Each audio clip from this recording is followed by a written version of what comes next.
Okay, yes, we are Group 5 and this is our sustainability analysis on coffee. We chose coffee because we all like drinking it, and who doesn't? It's great. Norway is, as we know, one of the biggest consumers of coffee in the world. After all, coffee is one of the biggest trade commodities after metal and oil here. Also, 67% of Norwegians report drinking coffee every day, as we can see, and thus most of the coffee is consumed by us, up in the northern hemisphere, though it is largely produced in the southern hemisphere.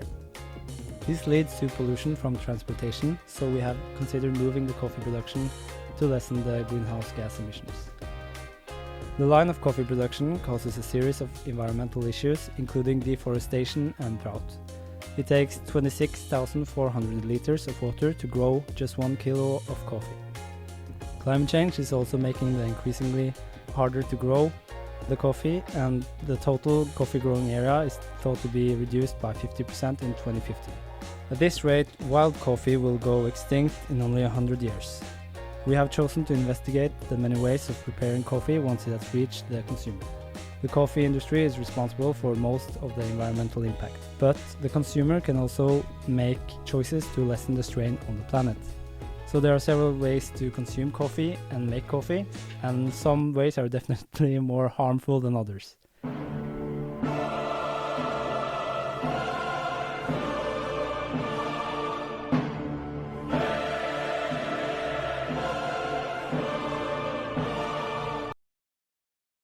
We are of course talking about the coffee pods. Coffee machines are one of the newer ways to consume and make coffee today. It's so popular that at the last count in 2014, Nespresso had sold 28 billion pods. They make the coffee making process even more efficient and effortless. But it's not the ideal solution. While the pods are actually recyclable, whether or not they really are sustainable is still being discussed. This is because some single-use pods need to be disassembled before being recycled or composted. And other pods, like the one from Nespresso, needs to be taken to a local store or mailed to a recycling partner.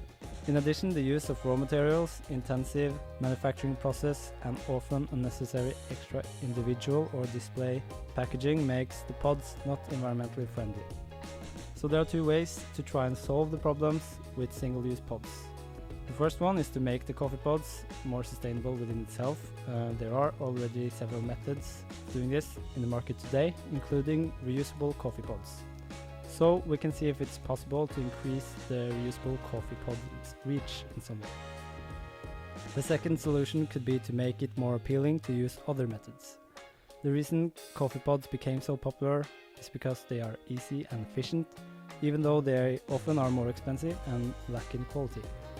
So by making older and more sustainable methods easier, they could compete with the coffee pods. As mentioned, one of the greatest problems related to coffee is the transportation, so a more macro solution could have been to move some of the coffee production closer and further north. This, however, would be a huge and difficult process, while also becoming sort of an ethical problem, since we would strip workers in the developing world of their livelihood. Due to the coffee's expiration date, the packaging for coffee is often too small for avid coffee drinkers, resulting in even more waste. But a normal household would at the same time not be able to buy the quantities that cafes and shops do. It turns out coffee can actually be frozen to prolong the expiration time. So another idea of ours would be to combine freezing coffee with a reusable tray system, perhaps, so that you can get more coffee for longer with less waste and effort in the process. That's everything from Group 5. Thank you so much for listening.